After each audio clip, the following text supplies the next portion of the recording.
We're coming to our last speaker. She's a lady barrister that I should mention, maybe not. She can do that one herself. She's travelled all the way from County Kerry, 5.5, 6 hours in the car. Down the McGurk's. Thank you very much. Hello, Newtownmountkennedy.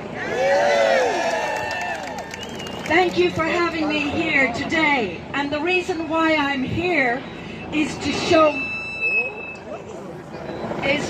my solidarity to the people of Newtownmountkennedy for what they have endured and what they are now enduring as a result of the deception of this government and the negligence of this government, and one minister in particular, and that is Roderick O'Gorman. And to the women of Newtownmountkennedy, I speak to you. I know that you're afraid to walk down the street alone. I know that you have to organise patrols for your children so that they can be safely taken to and from school. I know that you're afraid. I know that you're fearful for your future and that of your children, and that your way of life has changed, possibly forever, and that's very, very unsettling. And this has occurred because of the negligent tactics of this government, and also because of the manner in which they have breached the law. And this is very significant, and I want to deal with this. I want to refer in particular to what Minister Roderick O'Gorman has done. You know, he has sent out no less than 8 tweets in different languages. How many of the asylum seekers who are presently here in Ireland are here because of the tweets of that minister? We may never actually know, but what we do know that he is breaking the law in the manner in which he is designating IPAS centres, because he and this government are under an obligation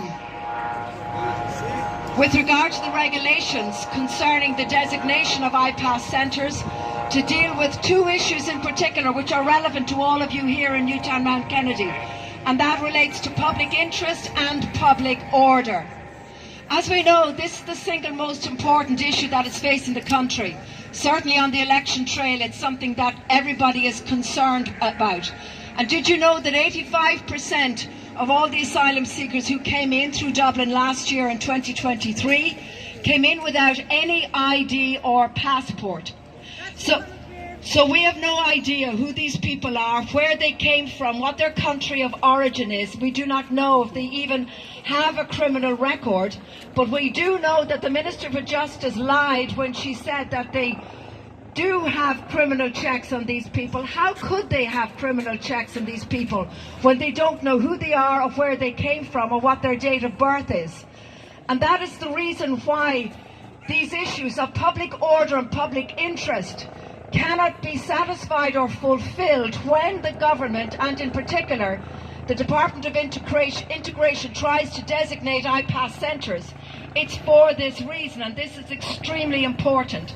And what this government are doing is putting the health and the welfare and the safety of all its citizens at risk by continuing with this negligent policy. And in particular the people of Newtownmountkennedy, I might add, but you know that better than anybody.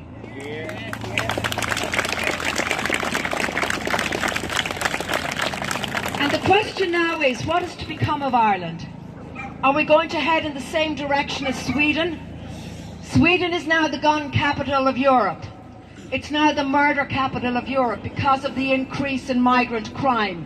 We cannot allow our country to go this way. Absolutely not. Did you know that between 2019 and 2023 there was only 1 prosecution under the Immigration Act, which is an act which allows prosecutions to take place for those who come into our country without an ID or a passport. But this legislation was not being used by the government, even though it was available. There was only 1 prosecution and there was no conviction during that time, and I'm sure you will agree that simply was not good enough. So, however, there are solutions, and before I leave, I want to mention some of those solutions, because that is very important to leave on a positive note. And some of you may know that I do some videos on these topics, and I'm going to do a video on this, and I just want to make a reference to a number of solutions that I think are very relevant, and solutions which I think you need to bring to the attention of all your elected representatives. And they are as follows. They're essentially a mixture of legal and policy solutions. One is that there must be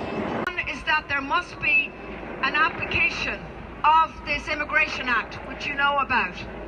Next, we must have strict enforcement of deportation orders. Next, we must have greater the Dublin III regulations to send asylum seekers back to their first country that they came to before they came to Ireland. This is not being used enough. The next solution is that we must ensure that this government and the members of the Oireachtas do not vote in the EU Asylum and Migration Pact. This is really, really very important. We have an option not to do that. This is so important in terms of retaining what little is left of our sovereignty. So this is crucial. And the final solution, this is a 5-point plan that I'm putting out there, because we need to have solutions in this way. And the fifth solution is this. We need to join up with all the other EU member states who are calling on the EU Commission to have a Rwanda-style system similar to the UK. And this can be done. It means that the processing of asylum applicants will take place in a safe third country, somewhere else. And it can be done justly and lawfully. It can be done in accordance with human rights norms and in accordance with the Geneva Conventions, so that the processing that takes place is fair and just. That's what everybody wants. But in that situation, there would be no need then for the government to be designating IPAS centres. And that is really important.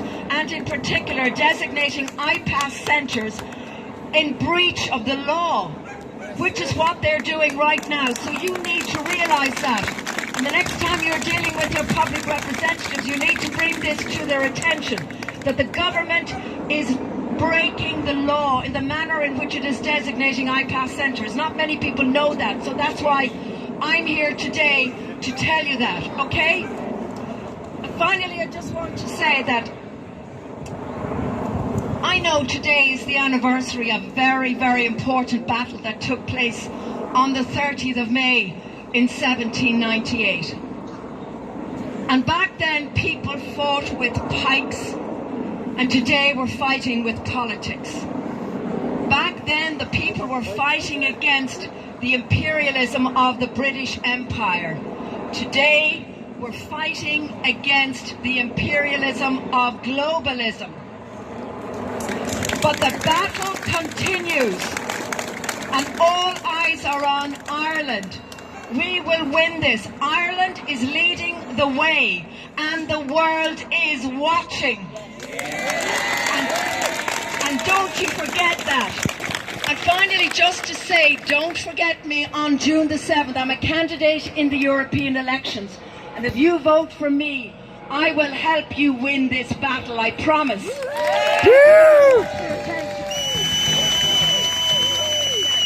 But I also want to give a big shout out to Michael Leahy. He's also another fantastic candidate. And Michael is a great friend of mine.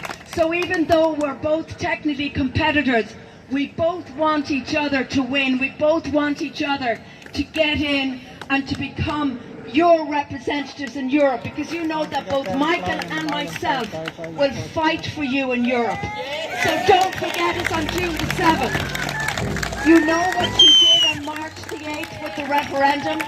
You spoke and the establishment quivered. Do the same again on June the 7th. Bless you all. Thank you for your attention. Thanks very much, everybody. Thanks, Una. Okay, that's our last speaker.